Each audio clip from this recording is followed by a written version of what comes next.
He was reborn, determined to keep my sister from the prince, so he sent me to dance in her place. By sunset, the emperor had ordered me to stay, and the fool finally realized he hadn't changed fate. I am Vera, your guide through tales of second chances and bitter justice. He was reborn, and the first thing he did was hide my sister's invitation and order me to take her place at the spring banquet. He thought if she never met the prince, he could keep her. Now, the story begins. When Gu Huaijin died in the fire that consumed his study, I was standing beneath the covered corridor outside. Flames climbed the paper windows and curled the edges of portrait after portrait hanging across the walls. Every painting showed the same woman, my elder sister, Shen Minghua. Servants stumbled about with buckets, shouting over one another. One dropped to his knees at my feet and cried, "Madam, the air is still inside." I heard him. I saw the fire too. I merely drew my cloak tighter and took half a step back. Strictly speaking, I had not started the blaze. Gu Huaijin had drunk himself senseless and knocked over a candle. By the time I pushed open the door, flames were already licking across the carpet. He lay sprawled over the desk with Shen Minghua's portrait clutched to his chest, murmuring the same words again and again. If only she had married me back then. I listened for half the night and suddenly found the whole thing unbearably dull. I had married him in my sister's place and spent more than 10 years managing the Marquise's household, tending his elders, and overseeing his estates. He did not love me fine, I accepted that. He took 2 concubines whose brows and eyes resembled my sister. I did not make a scene over that either. I even chose jewelry for them. As far as I was concerned, the less often Gu Huaijin came to my courtyard, the better I slept. But after my sister died, he began drinking himself insensible every day as though he had lost his own wife. That was rather excessive. I stood at the doorway, watching the flames rise higher, with only one thought left in my mind. If you miss her that much, go keep her company. It will spare the rest of us from hearing you moan her name day after day. Gu Huaijin never made it out. Afterward, I chose a steady man from a collateral branch of the Gu clan to inherit the title and put the entire household back in order. No husband to placate, no favored concubines to contend with, no one daring to use my sister's name as a knife against me. With silver in my coffers, estates under my seal, and shops earning coin in the capital, I lived comfortably into my 80s. On the day I died, the younger generations filled the room with sobs. I, however, felt that I had gotten more than my fair share out of life. Then I closed my eyes and opened them again in the Shen residence. The same pale lotus-colored bed curtains hung above me. I was unmarried again. I stared at the canopy for half the time it took a stick of incense to burn. My first feeling was neither joy nor fear. I had only one question for heaven. My last life had turned out perfectly well. Why in all the realms had I been sent back to do it again? If I had any regret at all, perhaps it was that Gu Huaijin had died a little too late. I was considering whether I should simply follow the old road again, perhaps bringing my widowhood forward by a few years, when Qingdai's furious voice rang out beyond the courtyard. "Lord Gu, this is Second Mrs. Private Courtyard. You cannot simply barge in." The next instant, the door was thrust open. Gu Huaijin stood there. He was much younger than the man in my memory, handsome and upright. With that folding fan he had always loved to flourish, as though it made him look twice as noble. When he saw me, a flash of unmistakable relief crossed his eyes. "Ji Wei, your sister is unwell today. She cannot attend the spring banquet." He came straight toward me and began with an order. "The Shen household has already announced a dance performance. Withdrawing at the last moment would cause embarrassment. You will go in her place." I looked up at him. One sentence was enough. Gu Huaijin had returned too. In our first lives, this very day had changed everything. At the spring banquet, Shen Minghua had danced before the court and caught the eye of Xiao Chengyi, the Prince of Qi. He came personally to ask for her hand, and my sister broke the childhood betrothal she had shared with Gu Huaijin without a moment's hesitation. The Gu family considered it a humiliation. To soothe their anger, the Shen family eventually married me to Gu Huaijin instead. So after dying once, Gu Huaijin had finally worked out where he thought the knot could be cut. If Shen Minghua never attended the spring banquet, she would never meet the Prince of Qi. If she never met him, she would never break their engagement. Very clever. A pity that after 2 lifetimes, he still did not understand Shen Minghua. Me sister would rather kick a door off its hinges herself than sit obediently behind one, waiting for some man to come marry her. Gu Huaijin had never truly loved Shen Minghua. He loved a Shen Minghua who would remain exactly where he left her. And standing still was the one thing my sister had never learned to do. I lowered my eyes and deliberately put on a timid expression. But mother never allows me to attend gatherings like that. I have hardly seen anything of the world. What if I make a mistake? As expected, Gu Huaijin frowned. He had always hated this meek, hesitant manner. It is only a dance. His voice dropped, impatience already sharpening it. The invitation states only that the Shen household will present a dance. It does not say your sister must perform it. I have arranged everything. Wear a veil, finish the dance, and come straight back. At that point, he seemed to remember that I was a person rather than a convenient piece of furniture. Rare generosity entered his tone. Help me this once, and I will see that you are not treated poorly. I nearly laughed aloud. There it was, in our first lives. He had offered me the position of an honored concubine. Apparently dying once had at least taught him that saying, "I shall take you as my concubine," sounded as ugly as it was. Gu Huaijin adopted the air of a lord bestowing grace upon a lesser creature. After your sister and I are married, I can choose a respectable match for you. For a moment, I thought I had misheard him. He had hidden my sister's invitation, meant to use me to fill the empty place at the banquet, and now he was gracious enough to arrange my marriage afterward. Gu Huaijin had gained little wisdom from death, but his hide had certainly grown thicker. If I entrusted the rest of my life to his arrangements, I might as well go back and set fire to that study myself. Disgusted as I was, I immediately widened my eyes as though overwhelmed by his kindness. My lord would even trouble himself over my marriage. His expression softened exactly as I expected. I lowered my head to hide the curve of my mouth. Enjoy it while you can. After tonight, you may find smiling rather difficult. Since my lord has arranged everything, I shall go. Gu Huaijin visibly relaxed. Before leaving, he looked back at me. Jue. I lowered my lashes obediently. Of course. The moment the door shut, Qingdai stamped her foot in outrage. Miss Lord Gu has gone too far. Just because eldest miss cannot attend, what right has he to order you about? And he even offered to choose your marriage. Who does he think he is? I sat before the bronze mirror, and slowly removed the jeweled pins from my hair. He is right. Qingdai stared at me. I smiled. It is only a dance. The question was whom I would be dancing before. That was no longer Gu Huaijin's decision. Half an hour later, I changed into the costume the Shen household had prepared for my sister. Minghua loved bold colors. The outer layer was a deep crimson. I looked at myself in the mirror and thought I resembled a thief who had stolen someone else's robes. Take it off. Qingdai blinked. What? Remove the red gauze? Leave only the moon-white layer beneath. I redid my hair in a simple falling cloud knot, then reached to the bottom of my dressing chest and took out an old jade hairpin. It had belonged to my birth mother. When I was a child, my father's principal wife Zhang Lingyi had once seen the pin. Her expression had changed strangely, and afterward she never allowed me to wear it again.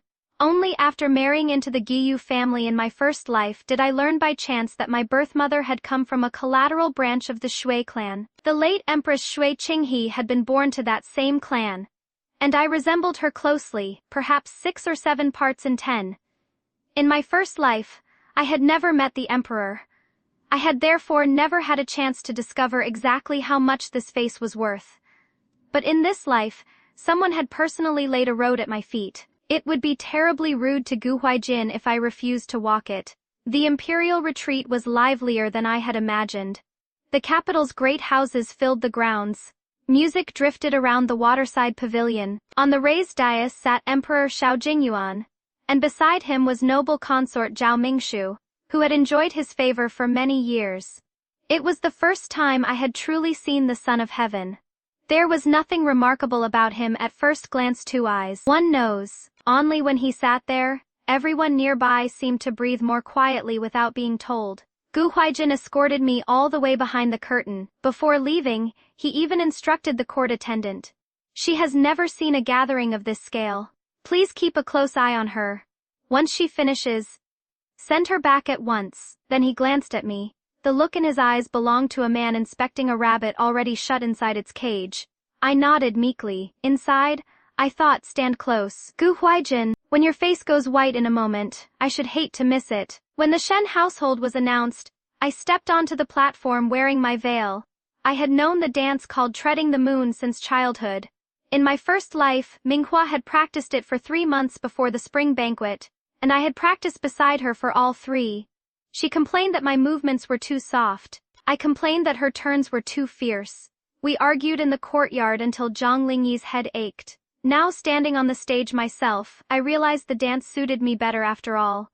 The music quickened. In the final passage, I turned and swept my sleeves inward. A breeze came off the water at precisely the right moment. I lifted one hand and, where no one could see, gave the knot of my veil the smallest tug. The ribbon loosened. The sheer cloth caught the wind and drifted down before the dais. The entire gathering fell silent.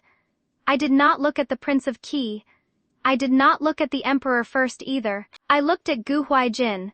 Excellent. He was already turning pale. Only then did I raise my eyes toward the imperial dacis. Xiao Jingyuan's wine cup had stopped halfway to his lips. For 2 full breaths he did not move. Noble consort Zhao followed his gaze to me. The smile on her face faded by degrees. I understood at once. This face truly was valuable. Whether it was worth my life remained to be seen. But it was certainly worth 1 sleepless night for Gu Huaijin. When the dance ended, I prepared to withdraw. At last, the man on the dais spoke. The young lady of the Shen household who danced just now. Xiao Jingyuan's voice was not loud. Yet the pavilion grew so still that only the wind could be heard. "Stay," I bowed. From the corner of my eye, I saw Gu Huaijin lurch 1 step forward, before someone beside him stopped him. He looked as though he had seen a ghost.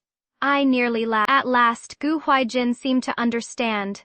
He had struggled so desperately to return to this life, not to change fate. He had returned to open a door for me. After the banquet, I was kept alone in a side hall. Gu Huaijin tried to follow, but 1 look from the Imperial Guard sent him back. Through a crack in the window, I watched him stand beneath the corridor, his face shifting between green and white. I found the sight strangely soothing. I had been his wife for more than a decade and never once seen him change expressions so many times on my account. Some things truly did look better when they no longer belonged to him. Xiao Jingyuan did not lose control before the court the way emperors did in romance tales. He merely had someone remove the jade hairpin from my hair. He asked my name, then my mother's family. "Your mother was surnamed Shui." "Yes, Your Majesty." "Which branch?" I answered truthfully. He held the hairpin in his palm for a long while before looking at me again. I disliked that gaze. It was not the look of a man looking at a woman. It was the look of someone staring through me at a dream that had died many years before. I had known this would happen. Still, when another woman's name was truly laid across my face, I felt a moment of revulsion. Only a moment. The door had opened because of Shui Qinghe. Where I stood once I crossed the threshold would be my own affair. The next day, an imperial decree arrived at the Shen residence. I was granted the rank of Zhaoyi, and given residence in Hanzhong Palace. I was to enter the inner court in 3 days. When the decree had been read, my father, Shen Chongli, held it in trembling hands. Zhang Lingyi showed little joy. Gu Huaijin, however, was more anxious than either of them. He rushed in so close behind the eunuch, who had delivered the decree, that he might have stepped on the man's heels. "She cannot enter the palace." Every head in the room turned toward him. I nearly laughed aloud. Gu Huaijin seemed to realize how badly he had lost his composure. His expression stiffened. My father's face darkened. "Lord Gu, this is His Majesty's decree." "I know." Gu Huaijin drew a deep breath, his gaze locked on me. "Zhe Wei, you have no idea what the palace is. Once you enter, 1 wrong step and there will be no turning back." I was almost moved. In our first life he had never asked whether I wished to turn back when he married me. I had married him to clean up the Shen family's disaster, and he treated that sacrifice as natural. When he left me alone night after night, he said we should each keep to our proper place. When I arranged courtyards for his 2 concubines, he never once thanked me. Now I had chosen a different road and suddenly he cared deeply about the course of my life. Such thoughtfulness had come rather late, a whole lifetime late. I spoke in the gentlest voice I possessed. Did my lord not tell me yesterday that the spring banquet required nothing more than a dance? He stiffened.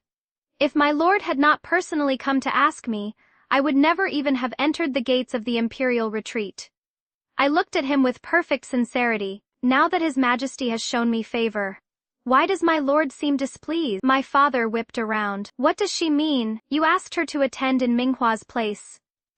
Gu Huaijin opened his mouth. I answered for him. Lord Gu said eldest sister was unwell, but the Shen household's promised dance could not be left empty, so he asked me to take her place. He also said everything had been arranged.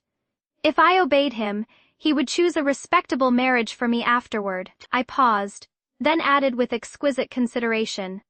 Father, please do not blame Lord Gu, he meant well. The look Gu Huaijin gave me suggested he wished he could swallow the words meant well whole. Shen Chongli's face went black. Lord Gu, since when is it your place to arrange the marriages of the daughters of my house? Uncle Shen, that is not what I meant. Then what did you mean? For once Gu Huaijin had no answer. I stood beside them in an excellent mood. Some slaps need not be delivered by one's own. Put a fool before the person with the right to strike him, and the sound carries much farther. At that moment, hurried footsteps approached outside. The door opened. Then Minghua entered in a plain house dress. She looked a little pale, but not 1 ounce of her usual force had dimmed. Her gaze swept over Gu Huaijin. You still dare come here? His expression changed at once. Minghua, I was trying to save you. Save me. She laughed outright. You hid my invitation, made the coachman lie that the carriage was broken, and posted men at the side gate. You call that saving me? Gu Huaijin said urgently. You do not know what sort of man the Prince of Qi is. At those words, Minghua and I looked at him together. Gu Huaijin realized he had said too much. Silence settled over the room. Then Minghua smiled even more brightly. What sort of man the Prince of Qi is has nothing to do with you. Our betrothal still stands. Then break it. The color drained from Gu Huaijin's face. She had broken their betrothal in exactly the same way in our first lives. He had returned, schemed to block the spring banquet, and still failed to escape those 2 words. I watched his fingers tighten and nearly smiled. Fate has a rather cruel sense of humor. The more desperately you fear something, the more eagerly it lays that very thing at your feet. Gu Huaijin tried to speak again, but men sent personally by the old marquise came to escort him away. As he left, he looked back at me. For the first time genuine wariness entered his eyes. At last he no longer saw me as the timid second Miss Shen. A pity he had awakened rather late. That night, Shen Minghua pushed open my chamber door. She did not bother with a single polite word. The moment the door shut, she said, Shen Zhiwei, you came back too, didn't you? I was drinking tea. My fingers paused. Of course, Gu Huaijin and I were not the only ones who knew what yesterday's spring banquet had meant. I looked up. When did eldest sister realize? When that idiot Gu Huaijin hid my invitation. She sat across from me and calmly took my tea for herself. Last time he practically pushed me toward the banquet so I could make a splendid spectacle of myself. This time he guarded me like a thief at the gate. Rebirth was the only explanation that made sense. Then she looked me up and down. But you are the greater surprise. Last time, you hardly dared raise your head before the Prince of Qi. This time you used Gu Huaijin's own hand to enter the palace. It seems those decades were not entirely wasted on you. I laughed. Eldest sister has not changed. Even a compliment has to come with a thorn. I am keeping your feet on the ground. Do not worry. I slowly poured myself another cup of tea. There are too many people standing above my head in the palace. I will have no chance to float away. She gave a disdainful little snort. After the laughter faded, the room I asked her, do you still intend to marry the Prince of Qi? Yes. She did not hesitate. I studied her. Even knowing that when Liu Heng returns, he will try to remove you to make room for her. Minghua's gaze turned cold. In our first lives, everyone said she had discovered she was only a substitute, lost her senses from grief, and met with disaster shortly before giving birth. I had never believed it. Shen Minghua had always been fiercer than I was. As a girl, she would fight to the end over a hairpin she wanted. She would overturn an entire marriage arrangement if a better road opened before her. And I was supposed to believe that such a woman had destroyed herself, simply because a man loved someone else. Absurd. If she had truly been that fragile, I would have died of vexation 8 times before we ever reached adulthood, as expected, she said calmly. I did not die of illness. My fingers tightened slowly around the teacup. Xiao Chengyi struck first. She spoke too calmly. That calm made my chest sink. Liu Heng's husband died at the frontier. She escorted his coffin back to the capital. The moment Xiao Chengyi heard, he rode out of the city that very night. When he returned, he began removing the people around me. By then I had already discovered that he was secretly taking silver from the river, transport accounts and dealing closely with the Zhao family. I planned to send out the evidence once my condition was steadier, but I was one step too late. She smiled faintly. Why else do you think I still intend to marry him? For the robes of a prince? I wore them long enough last time. This time I am going inside to retrieve what I failed to bring out. I looked at her for a long while without speaking. Suddenly, the two of us seemed almost ridiculous. In our first lives, one sister married into a marquise's house, the other into a prince's from the outside. Both marriages looked glorious. In truth, one of us guarded a husband whose heart had never belonged to her, while the other lived as the shadow of another woman. And after being granted another life, we were both preparing to walk through those same 2 gates again. Only this time, we were not going in to beg anyone to love us. We were going in to take what we needed. You enter the Prince of Qi's residence. I enter the palace. You investigate his dealings with the Zhao family. I will investigate the late Empress's past. Minghua raised a brow. You mean to move against noble consort Zhao? It is not I who means to move against her. I smiled. Sooner or later, the Emperor will. We are merely helping him remember that he should have done it long ago. She stared at me for a long moment, then laughed. Shen Jiwei, how did I never notice you were worse than I am? High praise from my elder sister. Spare me. She clicked her tongue. And if Zhao Mingshu has you killed after you enter the palace, then burn plenty of paper offerings for me. Do not worry. I will burn Zhao Mingshu for you first. I laughed so hard I nearly spilled the tea. There she was. That was Shen Minghua, in our first lives. We had walked our own roads and rarely stood truly side by side. This life was different. Of the 3 people reborn, Gu Huaijin was still busy plotting how to marry a woman who did not want him. Minghua and I had already divided the work. 3 days later, I entered the palace. Before I left, Zhang Lingyi called me into the family shrine room.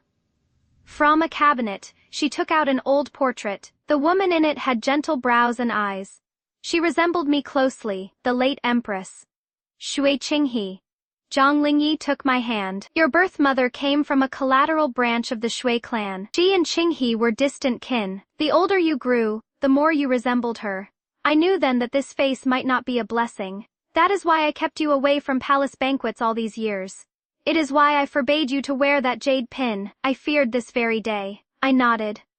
I understand. Remember, you do not. Her palm was cold. If His Majesty had truly loved Qinghe as deeply as people claim, she would not have died when she was most isolated and helpless. When he looks at you now, he may remember regret. He may remember guilt.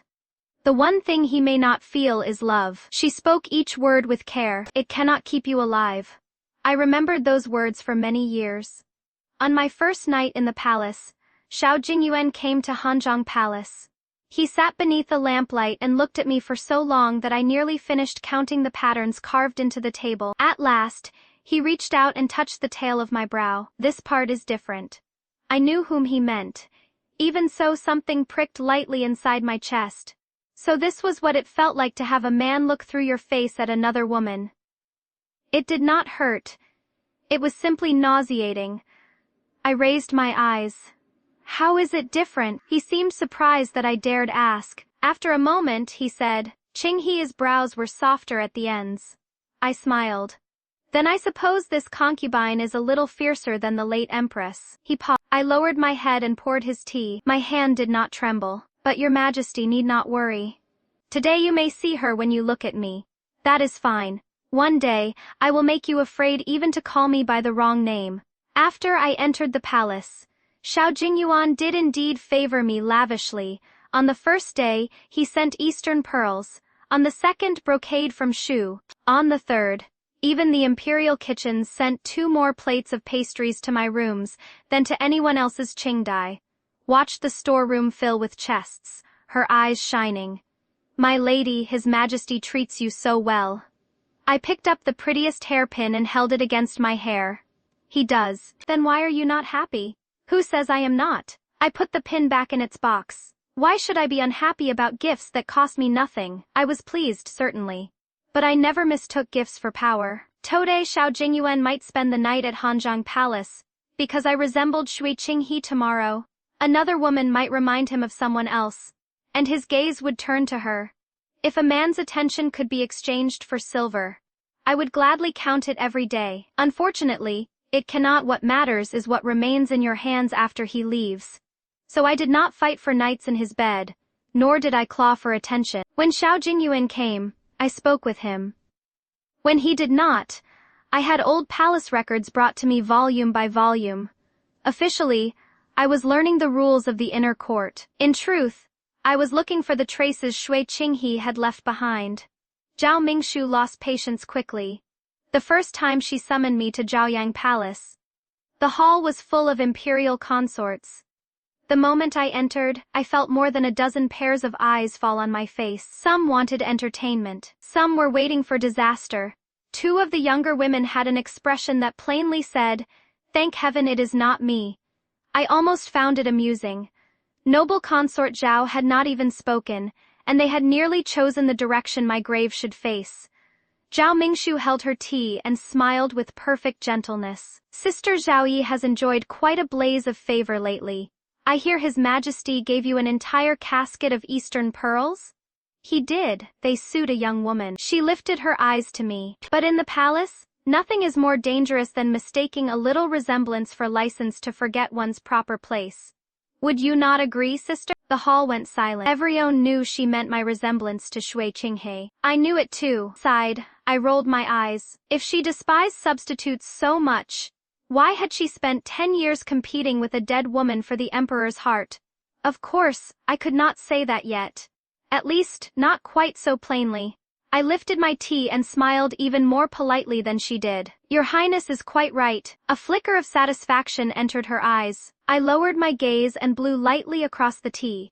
Resemblance is only resemblance. The dead cannot return, and the living should not spend their whole lives walking behind the dead. The smile on Zhao Mingshu's lips froze. Beside her, someone's hand shook. A porcelain lid struck the rim of a cup with a bright, sharp click. I looked up, still perfectly respectful. Have I spoken wrongly? She stared at me. Several breaths passed before she managed to smile again. Then I am relieved. I shall remember your Highness's instruction. By the time we left Zhaoyang Palace, Qingdai's face had gone white. My lady, you nearly frightened this servant to death just now. What were you afraid of? That was the noble consort. I know. I strolled back toward Hanzhong Palace at an unhurried pace.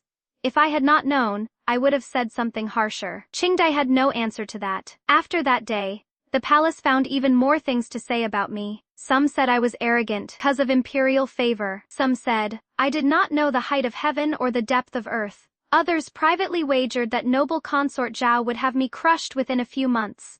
I found the whole thing rather entertaining. In my first life, when I lived in the Gu household, people said my life must be miserable because my husband did not favor me. Later, after Gu Huaijin died, the same people said I was blessed by fate, widowed young and left to command a great household, clearly according to other people's tongues. Whether you were living well depended entirely on their mood that day. What I truly waited for was news from Shen Minghua. She did not disappoint me. After the spring banquet, Gu Huaijin blocked the gates of the Shen residence several times. He even dragged out the old childhood agreement between our families and forced the old marquis to intervene.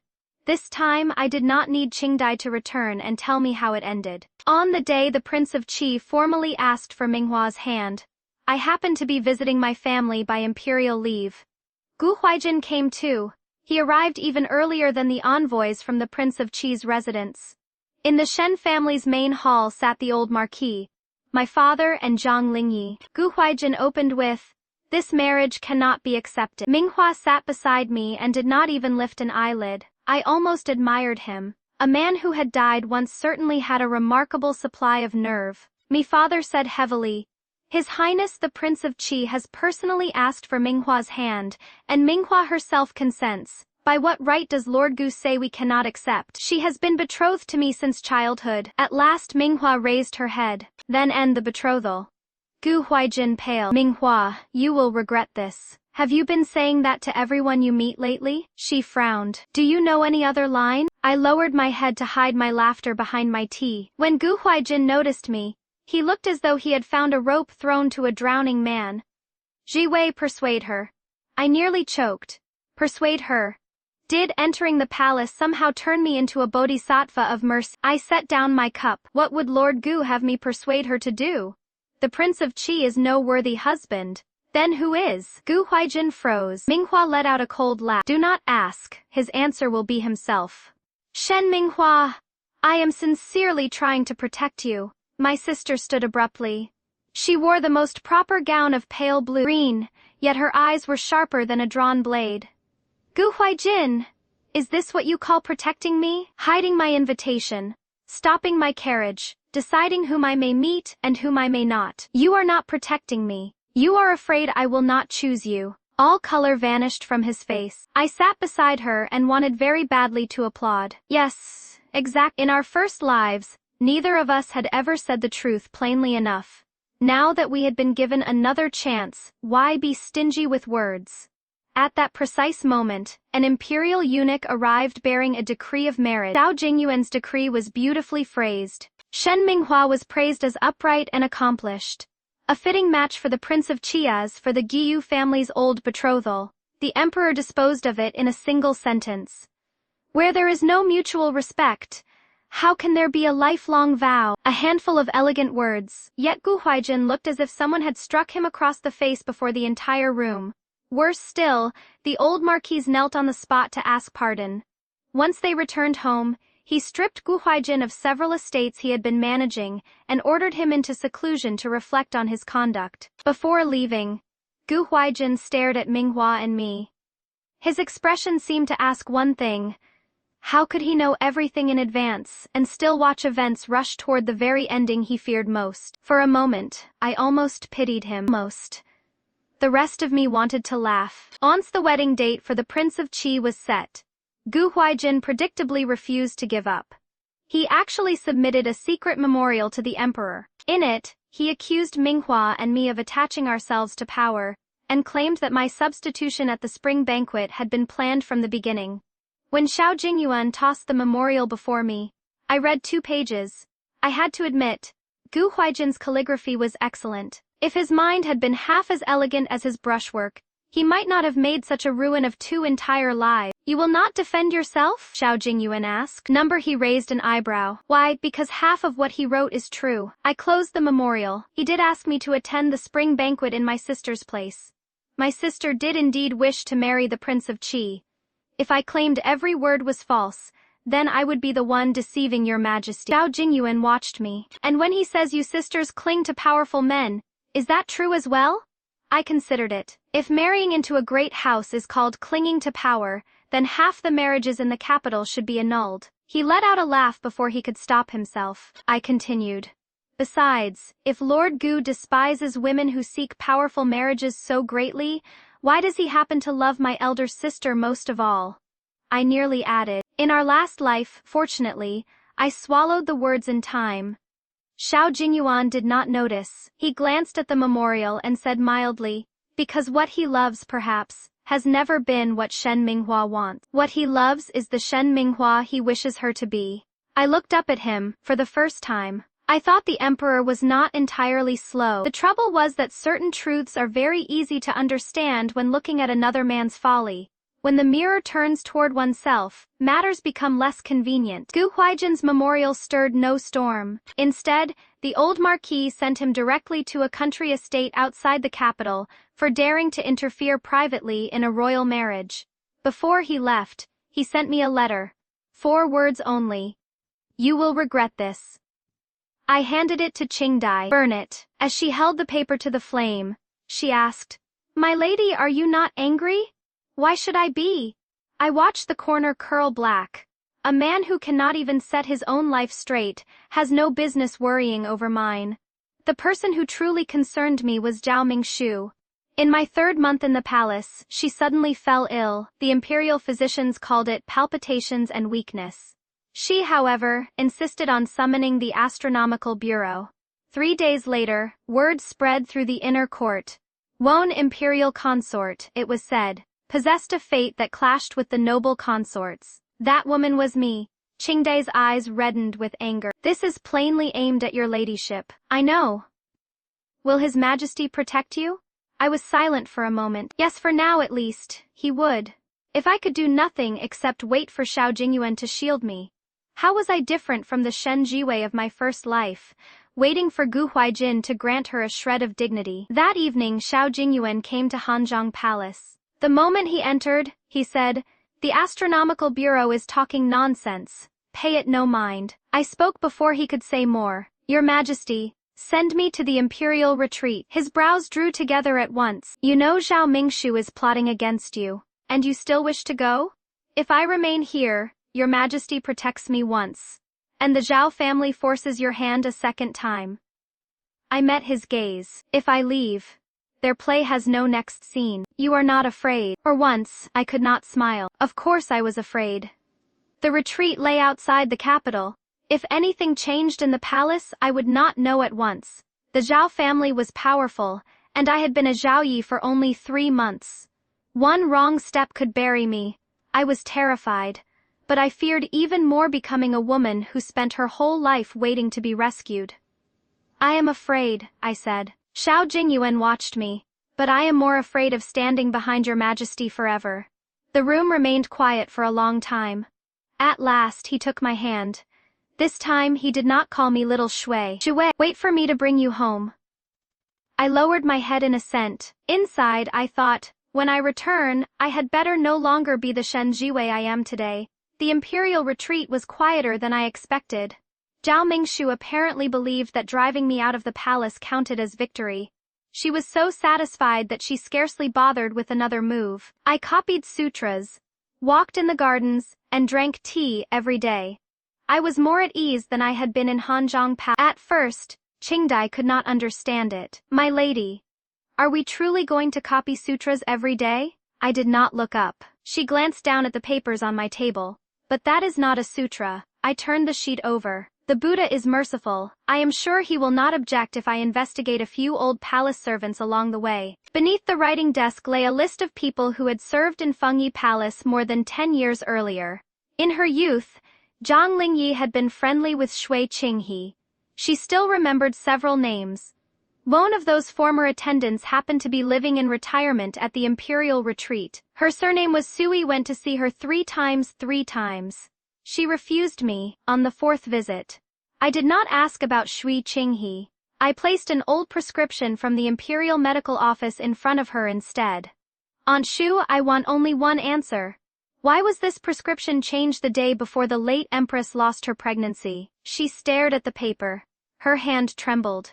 I knew I had found the right person. She did not give me some grand confession declaring that Zhao Mingshu had personally harmed the Empress. She told me 3 smaller things. First, shortly before Shui Qinghe's tragedy, the palace servant who delivered her medicine had been replaced without warning. Second, the written order authorizing that change had come from Zhao Mingshu, who was then still consort Zhao. Third, the replacement servant was transferred out of the palace afterward.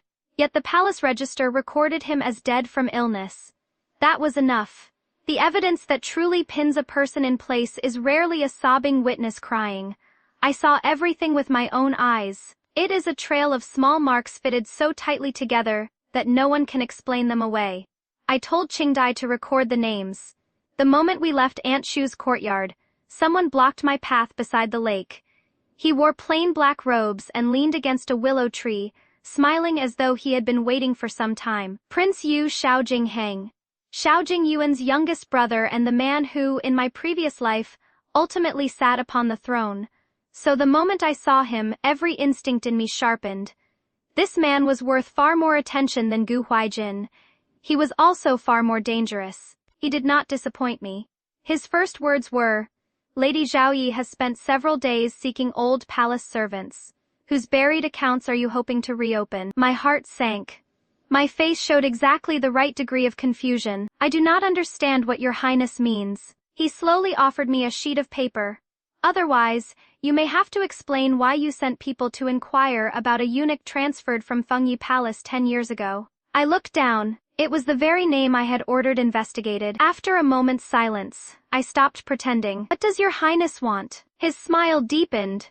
This prince enjoys speaking with clever people. What a coincidence. I folded the paper. I also dislike wasting time on fools. Xiao Jingheng raised a brow. Apparently, he had not expected a Zhouyi favored for her face to possess such a sharp tongue. And I had not expected the man who became emperor in my last life to have such an infuriating smile. He too was investigating the Zhao family. Not for Shui Qinghe. For military funds. The Zhao clan had controlled military power in the northwest for years, and the frontier accounts had grown filthier with each passing season. Xiao Jingyuan was already suspicious, but he lacked someone willing to put a hand deep into that nest. Xiao Jingheng was that hand. Looking at him, I suddenly understood why he had been the final victor in my first life. He knew exactly when to reach for something. More importantly, he knew when to look as though he had never reached at all. I have lines inside the palace, I said. Your highness has lines outside it. Shall we cooperate? He laughed softly. Does my lady not fear that this prince might turn around and sell you to my imperial brother? If your highness truly meant to sell me, you would not have shown me that paper first. Perhaps I merely wish to see whether you will fetch a satisfying price. I smiled too. Then your highness should set the price high. I have never cared to be cheap. He watched me for a moment, then laughed aloud. Shen Jiwei, you are very different from the rumors. What do the rumors say? That you are a fortunate girl who won imperial favor with a face. They are not entirely wrong. I nodded. I have indeed been fortunate. But when fortune comes, someone still has to be capable of catching it. From that day on, we began exchanging information. Minghua also began moving inside the Prince of Qi's residence. Her first letter after the wedding contained one sentence. He is every bit as foolish as before. From that alone, I knew she was probably doing well. At least she still had the leisure to insult people. Her second letter ran to 3 pages. Several estates belonging to the Prince of Qi had repeatedly moved silver for the Zhao family over the years. One river transport firm among them matched entries in the frontier grain and military pay accounts. I handed the letter to Xiao Jingheng. His first reaction was not pleasure. Does your sister know what she is doing? Yes. If the Prince of Qi discovers her, she may not be granted another chance. Then you had better move quickly. He looked up at me. My lady grows more comfortable ordering this prince about by the day. We are partners. I smiled at him. The boat is already in the middle of the river, and now you tell me to get off. Did your highness not claim to be an excellent swimmer, for one? I left him without an answer. After a moment, he laughed. Very well, this prince will remember that. I was in an excellent mood. Making the future emperor of my previous life choke on his own words was worth something. A month later, the Zhao family exposed its first major flaw. 2 different sets of figures appeared in the frontier supply accounts. The Ministry of Revenue had allocated 80,000 shy of grain. The frontier had received only 56,000. Missing grain does not grow legs and wander off by itself. Xiao Jingheng traced the warehouse seals and transport stations until the trail reached the very river firm attached to the Prince of Qi's estate. At the same time, I found the medicine courier who had supposedly died 10 years earlier. He was very much alive. The Zhao family had sent him back to his native village, paid him a sum of silver, and ordered him to live under another name. He refused to testify. I did not force him. I simply sent Xiao Jingyuan the original transfer order, the altered household registration, and the source of the silver that had supported him. Facts are more useful than tears, especially to an emperor. Xiao Jingyuan did not come to see me at once. The next day, Duke Dingguo, Zhao Jingchuan, was summoned to the imperial study. On the 3rd day, 2 officials in the Ministry of War were replaced. On the 5th, 3 military granaries in the northwest were ordered to open their accounts for inspection at the same time. At last, the Zhao family panicked. And once people panic, they begin to make mistakes. Zhao Mingshu's illness suddenly worsened. She even sent word to the retreat instructing me to continue copying sutras and praying for her health. Qingdai laughed from sheer anger. She still thinks your ladyship is soft clay for her to squeeze. I finished the final line of a sutra. Let her squeeze, my lady. The harder she presses, the clearer the mark she leaves behind. On the 76th day after I left the palace, Xiao Jingyuan came personally to the retreat. He had grown thinner. When he entered, he mentioned neither the Zhao family nor Shui Qinghe. He asked only, "Have you lived well here?" "Avery well. Better than in the palace?" I considered the question seriously. At least no one watches which hairpin I wear every day. He smiled, then without warning, he said, "I used to think you were very like Qinghe." My fingers paused. There it was. I had waited a long time for this sentence. These days without seeing you, I have realized you are not alike. She would never have done what you did. I looked up. Is your majesty disappointed? He looked at me. I have merely come to understand what kind of woman Shen Jiwei is. Something moved because the knot of resentment that had lodged there for so long suddenly loosened. It had taken time, but at last I had stepped out from the shadow left by a dead woman. I had never cared whether Xiao Jingyuan loved deeply.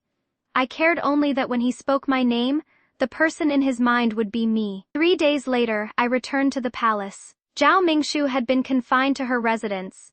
Duke Dingguo's household was under full investigation, and the Prince of Qi's residence had fallen into disorder.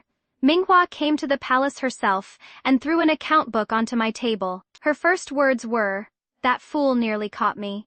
I opened the first page. Xiao Chengyi's own notes were written in the margins. "Are you hurt?" She sat and poured herself tea. "He still thinks I was burning the books for him." "How did you get this one out?" "I burned 5 false books and kept the real one." She looked at me. "What, a few months in the palace and you have forgotten who I am?" I laughed. "Not at all. That is why I was never worried you would go soft." Minghua snorted. "Soft?" "I went soft once in the last life and nearly paid for it with my life." She fell silent for a moment. I knew what she was remembering, so I pushed the tea toward her. "Not this time." She looked at me. I looked back. "Neither of us will." She lifted the cup and drank it in once, then let them see. Let them finally learn who was whose substitute. The case against the Zhao family took 4 full months to unfold. The heavens did not split open in a single night. No miraculous witness suddenly appeared, fell to his knees, and cried that he possessed all the evidence. So slowly that at first, the Zhao family believed there might still be a way out. First he took their military authority. Then he replaced their trusted men. Then several of the most important collateral branches were quietly transferred away from the capital. By the time Zhao Jingshuan understood what was happening, the Zhao family's fingers in the Ministry of War, the Ministry of Revenue, and the Northwest Army had been pried loose one by one. Zhao Mingshu was stripped of the title of noble consort and removed from Zhaoyang Palace. On the day she left, I happened to meet her in the imperial garden. Only 2 palace servants remained at her side. Once she had been covered in jewels and surrounded by attendants. No, she did not even have a palanquin. She stopped when she saw me. "You are very pleased with yourself." I considered it. A little. She evidently had not expected me to abandon even the courtesy of pretending otherwise. Her expression worsened at once. "Shen Jiwei, do you think you have won?" "That is an odd question, Lady Zhao." I smiled. "If you have not lost, where exactly are you being sent now?" She glared at me. I had already walked past when I stopped and turned back.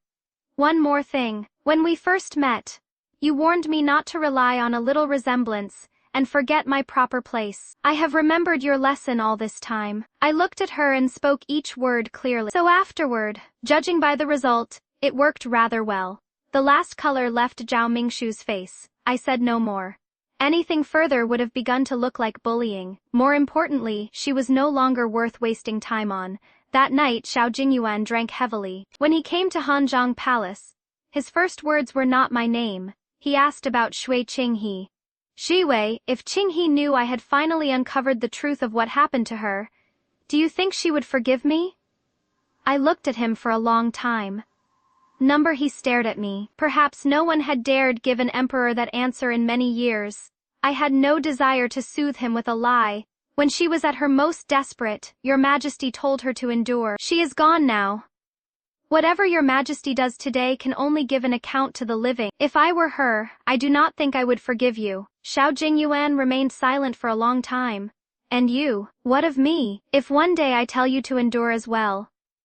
I smiled. Then I shall find my own way. He smiled too. There was bitterness in it. After that night, he never once called me by the wrong name again. Not long after, I was elevated to consort Shu Evrione in the palace. Said I had won. I knew the harder battle still lay in the Prince of Qi's residence. After the fall of the Zhao family, Xiao Chengyi began to panic. He burned records, sent away servants, and even confessed to Xiao Jingyuan that he had merely been careless in choosing his associates. Minghua, meanwhile, suddenly became the picture of a devoted wife. She helped send away his confidants, counted his private stores, and even burned account books with her own hands. Xiao Chengyi was deeply moved. When I received her letter, I nearly laughed myself sick. It read, "Last night he actually told me, with a wife such as you, what more could a man ask?" Below that she had added, I nearly threw my tea in his face. I wrote back one word, "Endure." Her reply came the next day. I know, I am waiting for him to put his own neck beneath the blade. Sisters do not always need many words. We both knew the day was close. The true turning point was Liu Heng. In this life her husband did not die. Because the military funds scandal broke earlier, the court re-examined the grain routes and corrected the shortage at the frontier. Liu Heng's husband distinguished himself in defending the city, and was promoted instead. Naturally, she never escorted a coffin back to the capital. The night Xiao Chengyi learned the news, he sat in his study until dawn. The next morning, Minghua sent me a letter containing only 4 words. I stared at it for 2 full breaths. Then I laughed so loudly that Qingdai ran in to ask what had happened. A married man had learned that another woman's husband was alive, and he was disappointed. Sometimes the depths to which a man can sink require no assistance in proving themselves. Minghua did not confront him. She continued playing the virtuous wife, until Xiao Chengyi, desperate to distance himself from the Zhao family, personally handed her several old account books. "Burn them," he ordered. Minghua dropped them into the brazier one by one before his eyes. The truly important volume had already been replaced. That book recorded more than the river transports silver. It also contained evidence that the Prince of Qi had used his royal standing to plead the Zhao family's causes at court. Worse, several payments had ended in his private treasury. That was no longer a case of choosing poor friends. When Xiao Jingyuan saw the evidence, his face turned frighteningly cold.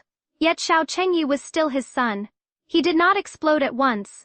He merely summoned the Prince of Qi to the palace.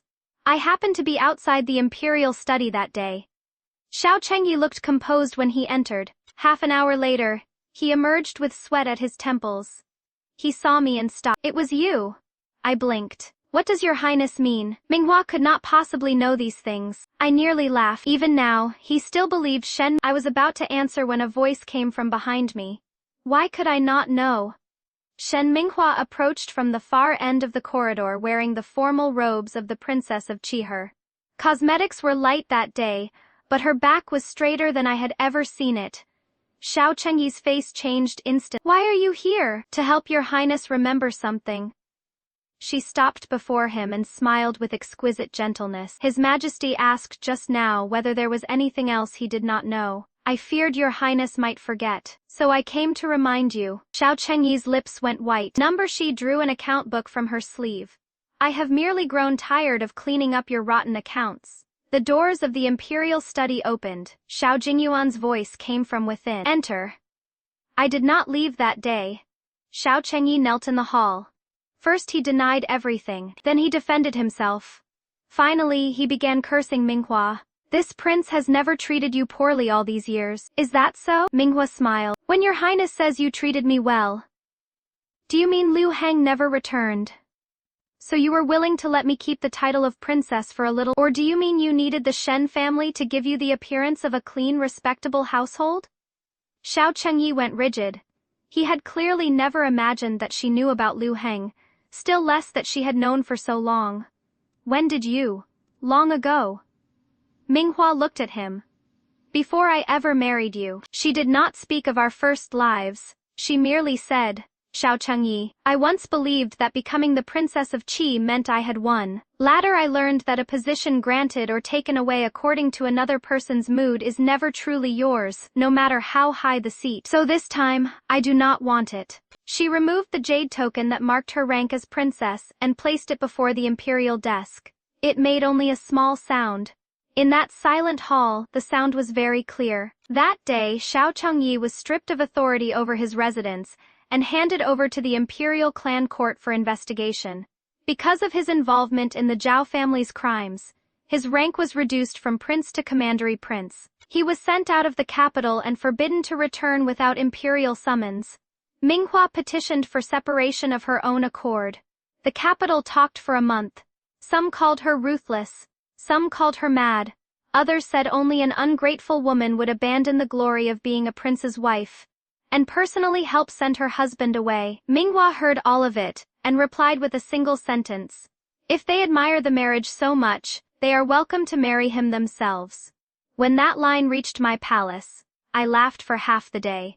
But the best part was still to come. When Gu Huaijin heard that Minghua had separated from Xiao Chengyi, he actually fled the country estate and rushed back to the capital.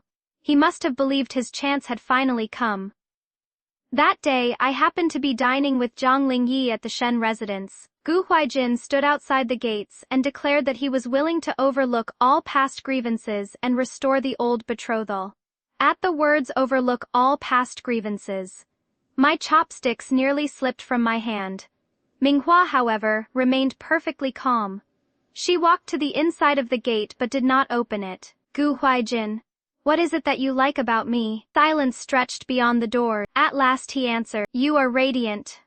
Proud, you never bow your head. Minghua laughed. Then when I broke our betrothal, married the Prince of Qi, and later helped send the Prince of Qi away, I did those things because I am radiant, proud, and unwilling to bow my head. If those are the qualities you love, then you ought to love all of them. Why do you suddenly find them unbearable when they are turned against you? The courtyard beyond the gate fell utterly silent. I stood behind her and very nearly applauded. Minghua turned her head. If you want to laugh, then laugh. I did loudly. Gu Huaijin must have heard me outside. His footsteps paused for an instant. Then, slowly, they faded away. After that he never came to the Shen residence again. The old marquis sent him south to manage clan properties.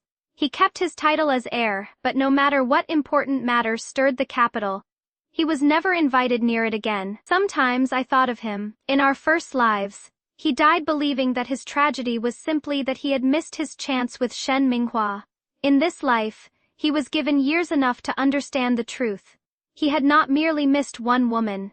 He had never truly seen anyone but himself. After the Zhao affair and the case against the Prince of Qi, Xiao Jingheng standing at court rose higher and higher. Xiao Jingyuan relied on him, so did I. Over the years, we exchanged too many secrets to count. Sometimes he would finish a late discussion in the imperial study and stop by Hanzhong Palace for tea on his way out. His tongue remained as troublesome as ever. My lady is consort Shu now. It seems that line you once gave me, fortune may come, but someone still has to be able to catch it, was not empty boasting after all. I poured his tea. Does your highness regret working with me? Why not? He looked at me and answered in a tone that was half serious, half teasing. Because this prince also wishes to see how far you can go. The teapot paused in my hand. In that instant, I knew something between us had changed. It was not love, at least, not yet. It was more like two blades laid side by side for so long that each had learned exactly how sharp the other was. That feeling was dangerous and strangely compelling. But in the imperial city, feeling is the most expensive currency of all. Use it as a bargaining token, and a person can lose everything, so I did not ask. He did not speak of it either. Later, I became pregnant. The child was Xiao Jingyuan's. Having an imperial son did not suddenly convince me that the rest of my life was secure. I had seen too many women place every hope they possessed on a husband, a son, or a father. When the wager succeeded, they lived in splendor. When it failed, they had no road left behind them. I had no intention of gambling my life again. One day, Xiao Jingyuan was reviewing memorials in Hanzhong Palace, and casually asked me to sort several volumes for him. I reached a memorial concerning grain roots and paused. "What is it?" he asked, looking up. "This concubine finds something strange." "What?" "All 3 prefectures report drought, but only one has requested grain relief." I placed the 3 memorials side by side. "Are the other 2 truly well supplied, or is someone too afraid to speak?" Xiao Jingyuan glanced at me. The next day, the Ministry of Revenue sent investigators. Sure enough, officials in the other 2 prefectures had concealed the true extent of the shortage. After that, Xiao Jingyuan occasionally left memorials that contained no great secrets on my table, not so I could decide matters for him, so I could read. I never pretended to understand what I did not. If I did not know, I asked, why did this official choose this moment to submit his petition? Why do these 2 accounts differ by 3,000 taels? If the province says its granaries are full, why is the price of rice still rising? After enough questions, one day Xiao Jingyuan suddenly looked at me and said, "Shiwei, if you had been born a man, you would have made a very difficult official." I smiled. Fortunately, I was not. Why fortunate? I set down the memorial in my hand. "Because where I sit now may not be lower than where they sit." He paused, then laughed and shook his head. I laughed too. But inside, I understood very clearly. At last, I had begun to touch real power, not Eastern pearls, not rank, not whose bed the emperor chose to visit that night. Real power was understanding why the imperial city turned, and where its weight could make it turn next. More than 10 years passed in what seemed a blink. The palace walls remained the same. The people within them changed again and again. Me imperial son had long since reached adulthood, and spent years learning affairs of state. After her separation, Shen Minghua never married again. She returned what belonged to the Prince of Qi's household to the imperial clan, took her own dowry and the properties granted to her by the Shen family, purchased farmland outside the capital, and opened 2 trading houses.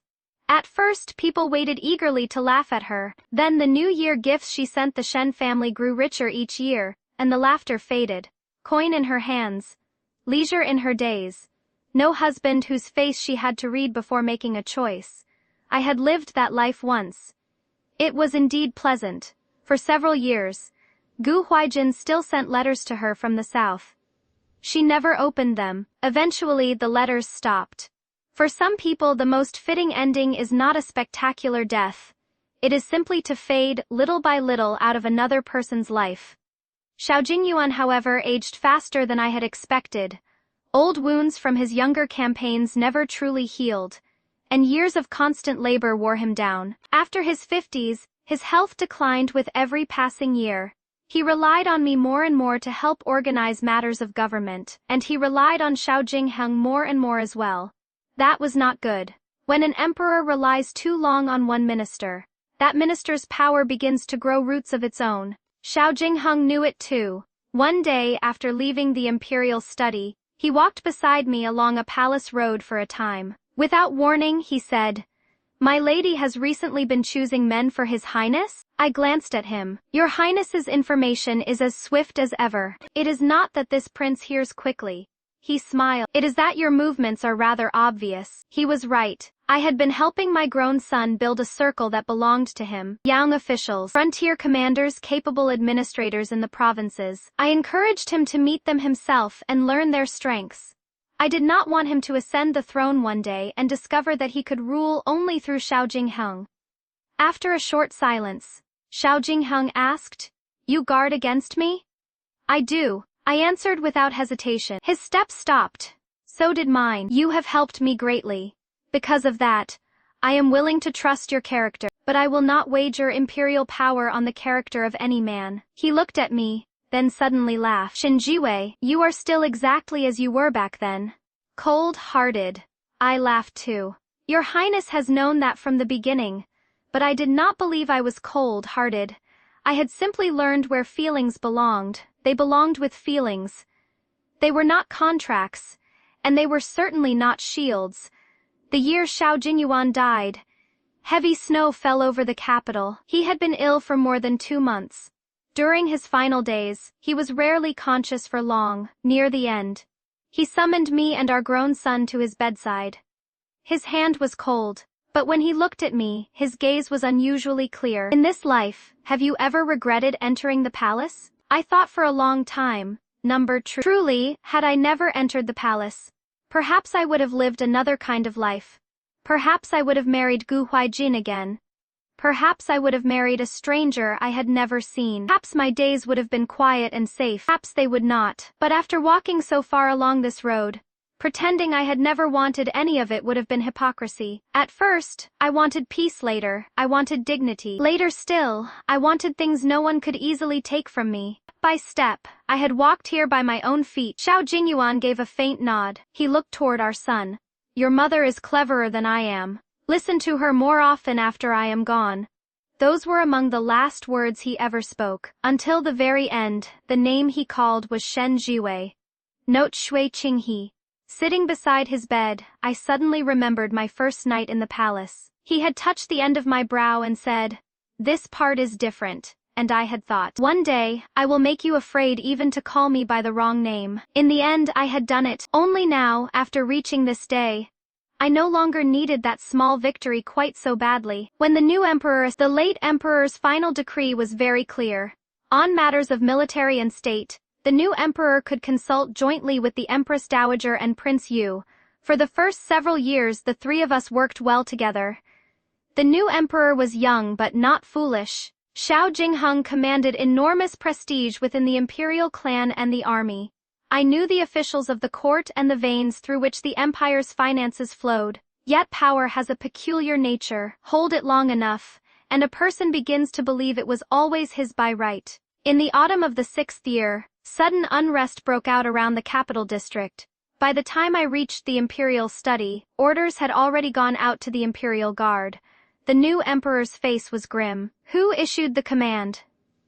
The Minister of War lowered his head. His Highness Prince Yu. I said nothing. Half an hour later, Xiao Jingheng entered the palace. The disturbance had already been suppressed. He had handled it beautifully, so beautifully that many ministers seemed to think there was nothing wrong with Prince Yu deploying soldiers first and asking imperial approval afterward in an emergency. From behind the imperial desk, the new emperor asked coldly, "Imperial uncle, today you moved 500 guards without my command. Tomorrow, will you move 5,000? The hall went silent. Xiao Jingheng raised his head. The situation was urgent. I acted according to necessity. Had I waited another half hour, the city gates might already have fallen into chaos. He was correct. That was what made the matter troublesome. He had not rebelled. He had not stolen public funds. Even his overreach came wrapped in perfect reason. He was simply too capable. So capable that everyone was slowly becoming accustomed to looking toward Prince Yu first when a crisis came, and toward the emperor second. Sitting nearby, I remembered the lakeside at the imperial retreat more than 10 years earlier. Even then I had thought Xiao Jingheng far more dangerous than Gu Huaijin. It seemed I had still underestimated him. After court, he came to see me as usual. The Empress Dowager said very little today. Because your highness said enough for everyone. He glanced at me. Numberi lifted my tea. I merely realized that your highness's hand has grown rather long. He laughed. This minister was only cleaning up his majesty's difficulty. Cleaning up the difficulty, I smiled as well. More than 10 years earlier, I had borrowed that hand to carve my way onto the board. Now that same hand had reached all the way to the new emperor's desk. A hand that reaches too far must eventually be drawn back. I did not act at once. Neither did the new emperor. We spent 3 years, not attacking Xiao Jingheng. We simply returned, piece by piece, what should never have rested permanently in the hands of a single prince. The 3 divisions of the Imperial Guard were placed under separate commanders. The system of provincial rotations was rebuilt. Several of the most important grain routes were brought directly under the Ministry of Revenue. Yaonger officials rose one step at a time. Frontier generals ceased to look only toward Prince Yu's residence. Every measure followed proper law and precedent. Every measure looked exactly like what it was. Sound administration for the good of the realm. Xiao Jingheng even supported several of them, because they truly were good for the realm. That was the most interesting part. With his own hand, he helped remove several steps from beneath his own feet. In the autumn of the third year, I invited him to the palace for tea. We met in Hanzhong Palace. I had never moved elsewhere after becoming Empress Dowager. I was accustomed to these rooms. More importantly, I liked them. This was where I had first stepped out of a dead woman's shadow. When Xiao Jingheng entered, he looked around and smiled. After all these years, you still refuse to change residences. I am used to this one. I poured his tea. He accepted the cup but did not drink. The Empress Dowager did not summon this minister merely to speak of old time. I suspect. Your Highness is clever. I have always been clever. I know. I looked at him. That is why it is no longer wise to keep you here. His smile paused. I did not circle around the matter. The commander of the Western Hills garrison was replaced today. Your old subordinate has been transferred to Lingnan. I know that as well. The left vice minister of war retired today. At last, he lifted his eyes to mine. I continued. The two men you recommended were not appointed by His Majesty. The room grew quiet except for the faint sound of tea shifting in porcelain. Xiao Jingheng watched me for a long time, and therefore, your highness should return to your fief and rest for a while. He laughed Shen Jiwei, you used me for more than 10 years, and in the end you mean to drive me away? I shook my head. For the first 10 years, I truly needed you. These last 3 were the years in which I began sending you away. His smile faded little by little. And if this prince refuses to go, you will go. On what grounds? I pushed an imperial decree of favor across the table. It was not an indictment. He had never embezzled money, betrayed the realm, or committed a crime that merited death. The new emperor increased his stipend, confirmed all honors of his princely rank, and granted him leave to establish his household in his fief. At the same time, every military post he had temporarily held was returned to the court. His former students had all received new appointments. No one was executed.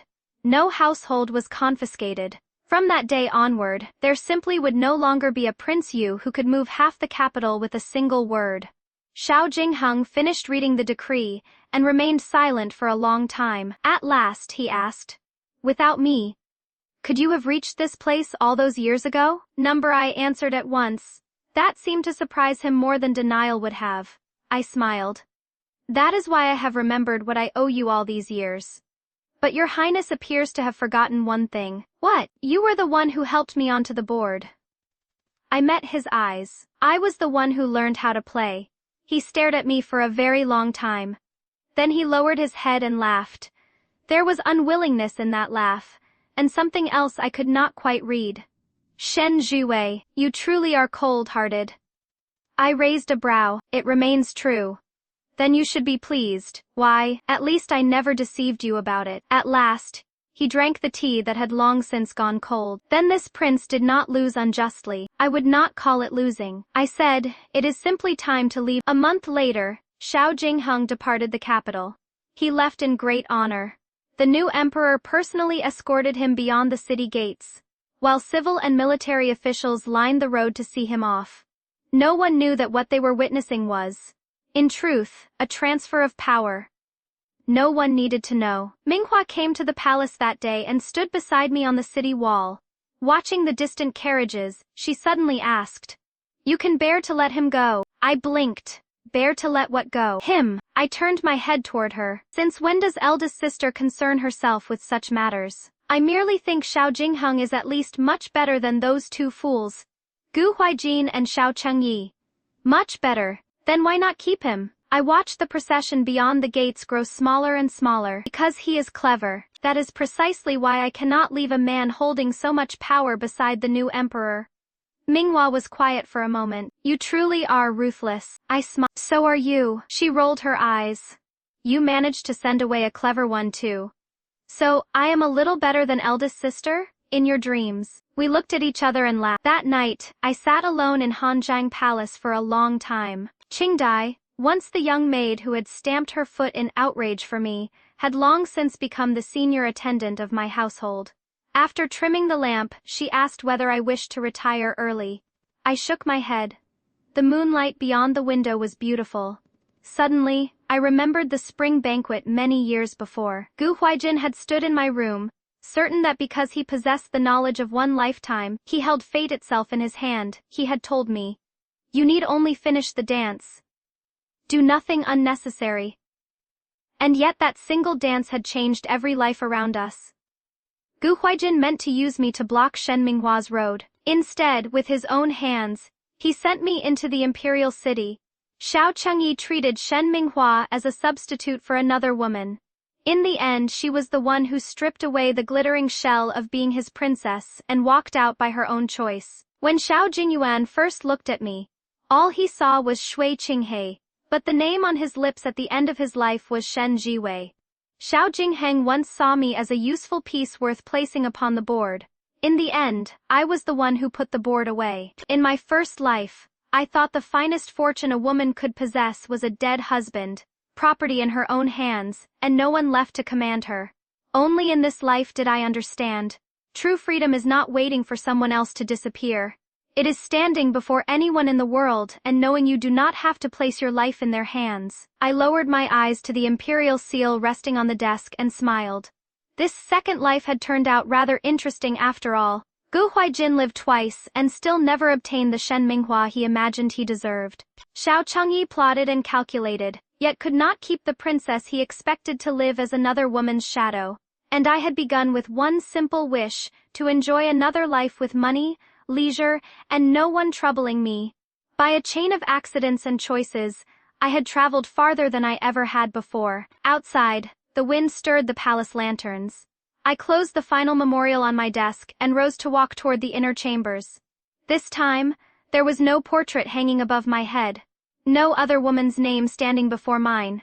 At last, I was simply Shen Jiwei. Ah, my friends, let us talk about that open hand. Gu Jinyan was a man of refined manners and lofty ambitions. He spoke often of dignity, of scholarly purity, of how a wife should serve her husband without complaint. And yet, when the time came to chase the imperial examinations, he extended his palm toward the very woman he despised, and asked for 3,200 taels. Then added, as if it were a kindness, that one day she might learn what it meant to be the honored wife of an official. This is the contradiction that defines so many unhappy marriages. A man who sneers at the source of his comfort while refusing to let go of its fruits. In her first life, Shen Jiwei gave everything. She handed over the banknotes, pawned her own jewels for extra silver, stayed awake nights compiling notes on Jiangyan's waterways so he could present a treatise that was never truly his. She believed, as countless women have believed, that sacrifice would buy her a place beside him. That love meant emptying herself into a man who only saw her as a purse with a tolerable face. But the insult reek of coin was never about silver, it was about power. Gu Jinyan needed her money to rise, but he could not stand the reminder that his rise depended on her, so he had to despise her for it. He had to call her low-born, coarse, unworthy, because if she was valuable, then he owed her something, and men like Gu Jinyan do not repay debts. They punish the creditor. That is why the image of Shen Jiwei snapping the money chest shut is so satisfying. She does not scream or weep or beg him to see her worth. She simply closes the box, turns it over to her maid and tells him, "You find your own road money." In that single motion, she stops being the woman who funds her own humiliation. She stops paying for the privilege of being looked down upon. For a woman who has spent years believing her only value lies in what she can give, withholding is not cruelty. It is the first act of self-respect. The truth is this: a man who takes your money while mocking your worth will never stop taking. He will take your dowry, your labor, your family's name, and when you are emptied out, he will discard you and call it justice. The only way to win such a game is to refuse to play from the start. So when Shen Jiwei saw that open hand in her second life, she did not fill it. She let it hang in the air, empty, exposed, and for the first time, powerless. And that is not the story of a bitter woman getting even. It is the story of a woman finally asking the question she should have asked from the beginning. If my money is so dirty, why are you so eager to hold it? Devras pull the open hand, he sneered at her copper stench. But still demanded her dowry, hypocrisy. Or just business as usual, the money chest, she snapped it shut, and sent the silver back to her family. Self-respect, or the first shot in a war. The poem that wasn't hers. In another life, she ghost wrote his treatise. Now she burned it. Justice or petty revenge. The deed of separation, she laid it on the table and gave him a choice. Sign or face charges. Cold or long overdue. The final question. If my money is so dirty, why are you so eager to hold it? The best line or the cruelest? Tell me, friends, or would you let him find his own road? Until next time.